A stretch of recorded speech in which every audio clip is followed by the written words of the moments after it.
Your body does not know the difference between that which is contrived or fake and that which is real. So this means that you operate primarily from a subconscious programming, the subconscious mind, the mind that does things on autopilot, which is primarily programmed from the ages of 0 to 10. This is why we are essentially who we're going to be. This is why those years from 0 to 10 are very important. So a program will only play or run on what you put on it. Whatever program I put on the computer, that's what's going to run. It won't run on something else. So subconsciously, a lot of the things that we think, a lot of things that we do is based upon programming that we underwent during the first 7 to 10 years of our life. Why is this important? Your body is made of 7 trillion, right? 7 trillion or billion cells. Now, what happens is that each time you have a thought or you speak something, remember, power is in the tongue. Each time you have a thought or you speak something, what you're doing is you're programming those 7 trillion cells. We tend to think of cells as individuals, but a cell is a community. Just one cell is a community, and it has many different components to it, but the body has 7 trillion cells. So whatever you say to yourself or whatever you think, you're programming the cells to carry out. The cells are neutral, meaning that they're only going to do what they're commanded to do, just as a computer is only going to run on the programs that it has. It will not run on another program that you wish that you had. It won't run on a program that you forgot to add. It's going to run on the programs that it has right there. And if it doesn't have it, it can't perform the functions that you might want it to perform. And this is largely what happens to the body. We're wanting it to run on certain programs, but our subconscious mind is not programmed to run on these things. And so when you have a history in your life of telling yourself certain stories or telling yourself certain things, what will happen is that is what the community of 7 trillion or 7 billion cells, this is what they will give you. They will give you more of that because you have programmed that. Think about you walking. When you walk right now, you don't think about walking. You walk easily, you're able to talk, you're able to hear somebody calling you, you're able to do many different things. That's because the subconscious programming is running. The subconscious programming is helping your heartbeat. The subconscious programming, subconsciously, your liver is working, your heart. You don't have to think about these things.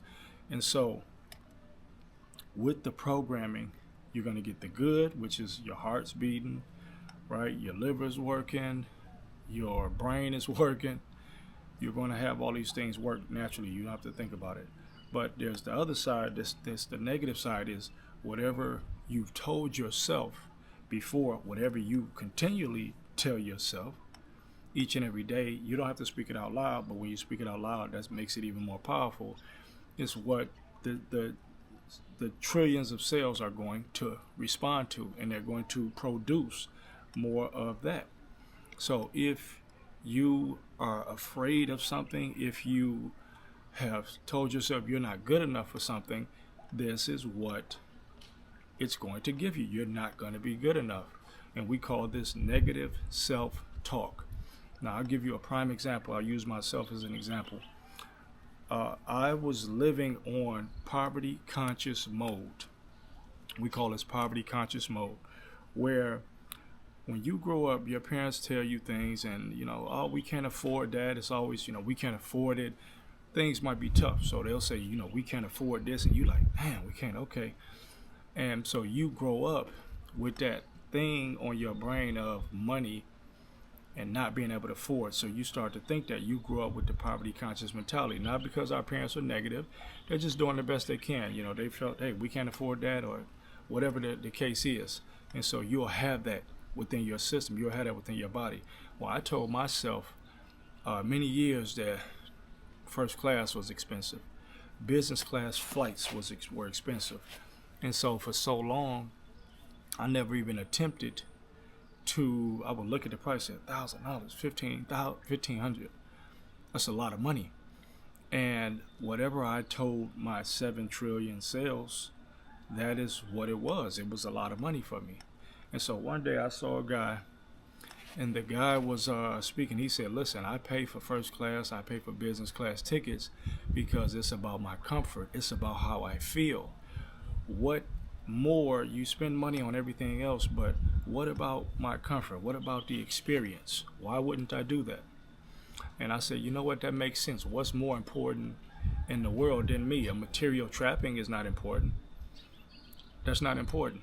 And so I took a leap of faith and I paid for the ticket, business class. And I'm like, man, this is a steep price. At that time, that was steep for me. You know, it was like 1,000 or something like that, or 1,200. And I'm like, okay. And when I got in, there was a different feeling, right?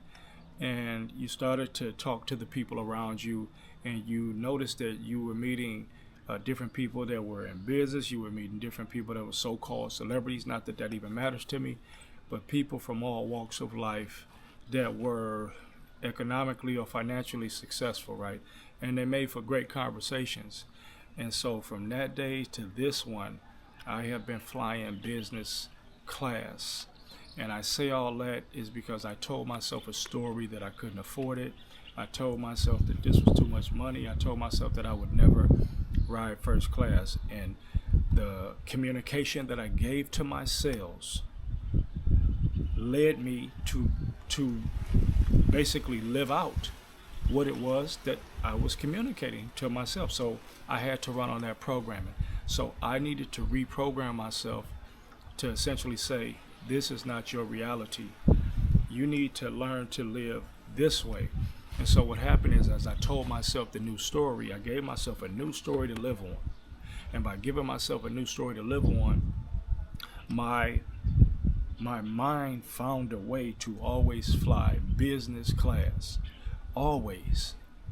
If I haven't flown business class from that day to this one, it's because a seat wasn't available and I had to, I might have last minute flight and I had to try to get to the exit row or something like that, but I've always been flying business class. And this is not to impress you, but to impress upon you the power of the subconscious mind. The stories that you tell it, you have to reprogram yourself and tell yourself and give yourself. And by the way, when I say, you're not talking to yourself, you're talking to your cells or yourselves, C-E-L-F, self, or C-E-L-V-E-S, selves, which is a play on the word yourselves, right? So you're talking to yourselves with a C, all of your cells in the body, the 7 trillion cells. This is who you're talking to. You're not talking to one individual, which is you. You're communicating. And this is how sickness can be reversed. This is how you see people that reverse illnesses. They reverse circumstances in life. They change the way they see life. And when you change that lens, when you change the stories that you tell yourself, when you change the negative self-talk, because we all have it, it seems that the negative is stronger than the positive for most people. They have a tendency to focus on the negative. You can hear one negative comment out of 10 negative comments, and human nature is to focus on that one negative comment. For whatever reason, that negative comment is the loudest, but we could have 9 great comments, 9 people that are in favor of us, but the one is the opposition is because we take that and we focus on that, so that resonates more, that resonates harder within our lives. And I'm telling you that you have to reprogram that subconscious. You have to tell yourself a different story. This is really how it is. And to this day, whether it's international or national, unless it's just out of my range, right? But somehow, some way, what my brain has done is told my subconscious mind that I'm flying business class everywhere. And so there's always a way that's made for me to fly business class everywhere. Always. Internationally. If I fly Emirates to Africa, still business. Fly to Los Angeles from Dominican Republic, still business class. To New York, still business class. Not to impress you, but to let you know I grew up how I grew up. All I needed to do was to change the way that I thought about things, because I had we all have, in a sense of the economics, we all have money to throw away on things that really don't matter. People have money for everything. Everybody that has a job is making money. Now, how much money you're making is a totally different thing. This is why we said we change the way that we think. We change the way that we view things. So instead of saving money for a rainy day, save money for an investment property, or save money for a vacation that you want. Because if you plan for it, it will come. If you plan for a rainy day, then rainy days will come. If you plan for the property that you want, or the business that you want, or the clothes that you want, people plan vacations all the time. We're going to Jamaica, right? Everybody's from the States. They're going to Jamaica, or they're coming here to the Dominican Republic, or they're going Turks and Caicos, or they're going on cruises. You plan the same way in life. You put that intention out there the same way. That's positive self-talk. There's been something in your life that you have gotten that you didn't have, but you wanted it, and nothing could stop you from getting that thing, and you got that thing, and now you're in that thing, and you don't realize what it took for you to get there. You don't realize all of the thoughts that you had, how you programmed your subconscious mind. You don't even imagine how much you envisioned yourself already in the space. I envisioned myself in first class, business class. I said, wait a minute. Now this is because I got tired of just like every time you get on the plane, you walking and you looking at these people and you're like, these people ain't better than me. No disrespect to nobody, but you're like, these people ain't better than me. Like, what do they have that I don't have? And if you look at it that way, and you're not better than them, right? If you look at it that way, and you understand that it's a change in mentality, it's a change in story. The story that you tell yourself. Most people are self-sabotaging themselves. That's what you're doing. You self-sabotage, and then you're surprised at the outcome. So I had realized, based upon that guy's a millionaire. He's doing really well, but based upon his story, it motivated me to change the way that I think and to take a leap of faith. And once I did that, once I had faith, right, which is just essential, serious and extreme belief through all circumstances. That's what I did. I had faith. And by having that faith, I saw things different. And I told myself, I deserve this. Because that's another thing. We don't believe that we deserve things. We don't believe that we deserve things. People don't believe that they deserve things. They believe they deserve the negative. And that also comes back to your behavior from day to day. Because deep inside, you know how solid you've been. You know the work that you put in. But sometimes work is not enough. You need belief. You need understanding. You need wisdom. You need a lot of things. But you need vision above all things. You need to be able to see yourself in a situation.